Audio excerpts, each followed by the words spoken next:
Hello friends, কিছুদিন আগে শিঙ্গায় গিয়েছে গুরু পূর্ণিমা। তো গুরু পূর্ণিমায় গিয়েছিলাম গুরুদেবের আশ্রমে।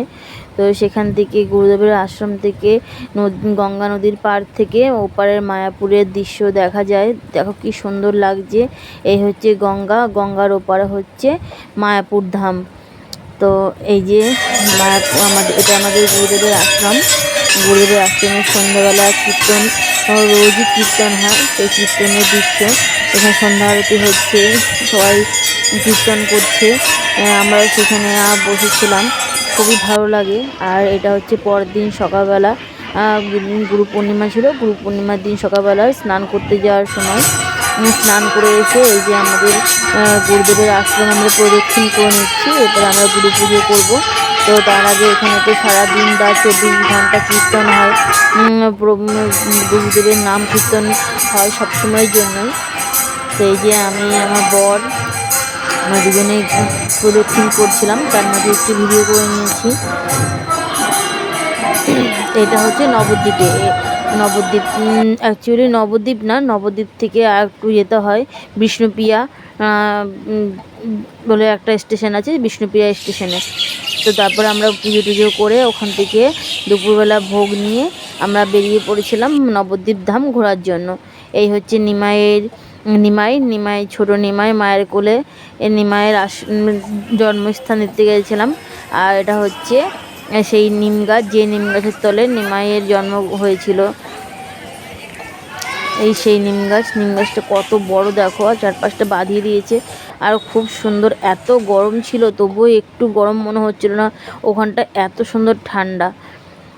তো আমরা অনেকক্ষণ ওখানে ছিলাম, বসেছিলাম কিছুক্ষণ। সামনে একটা বড় মন্দির আছে, আশ্রম আছে, সেখানেও বসা যায়।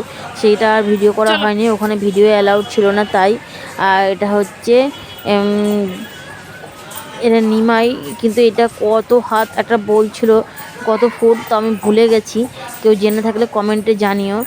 তো এর ভেতর দিক দিয়ে প্রবেশ করতে হয়, এখানে টিকিট কেটে ঢুকতে হয়। টিকিট না কাটলে এখানে ঢোকা যায় না।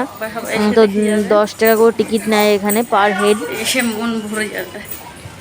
তো এই ভেতর দিয়ে যে যাচ্ছি আমরা, দেখে শেষ করতেও পারবেন না, এত সুন্দর জায়গা। আর এইখানে আছে এই যে গোপাল, সবাই এই গোপালকে দোল দেয়। এই যে আমার ছেলেও একটু দোল দিয়ে নিচ্ছিল। আর এত সুন্দর গান বাজছিল, আমরা সন্ধ্যের টাইমটা গিয়েছিলাম, এত ভালো লাগছিলো যে ওখান থেকে আসতেই ইচ্ছে করছিল না, কিন্তু আমাদের আসতে হবে, টোটো রিজার্ভ করে গিয়েছিলাম যার জন্য। তো এই যে এখানে করছে, আমার ছেলেকে বলা হচ্ছে কি করছি, শুনতেই হবে তোমরা। এখানে সব কিছু দৃশ্যগুলো দেখছিলাম আর ছেলেকে বলছিলাম কোনটা কি।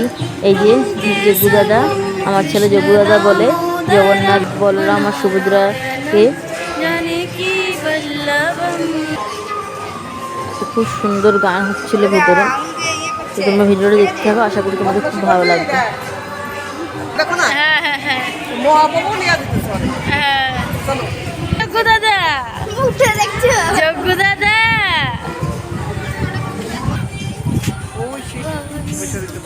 এটা বাইরেটা, ওখান থেকে বেরিয়ে বাইরের দৃশ্য।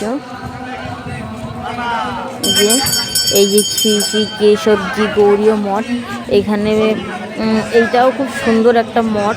তোমরা যে দেখি যা নবদ্বীপে যাবে একটু ঘুরে আসতে পারো। ভেতরে খুব সুন্দর মিউজিয়াম আছে দোতলায়, কিন্তু এখানে ভেতরে মিউজিয়ামে বা এই নিচের এর যে ফ্লোরটা আছে এখানে কিন্তু ক্যামেরা অ্যালাউড না।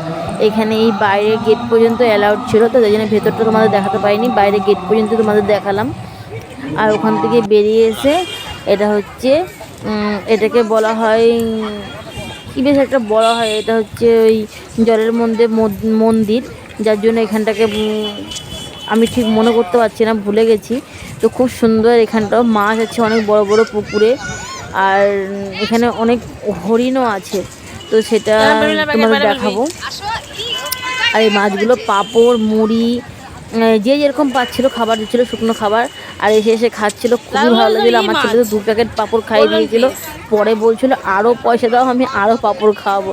আমি বলছিলাম না, আর খাওয়াতে হবে না, অনেক খাইয়ে নিয়েছি, সবাই অনেক খাওয়ায়, আর খাওয়ার থেকে বেশি পরিমাণ জলে ডুবে যায়, নষ্ট হয়ে যায়, কত আর খাবে ওরা।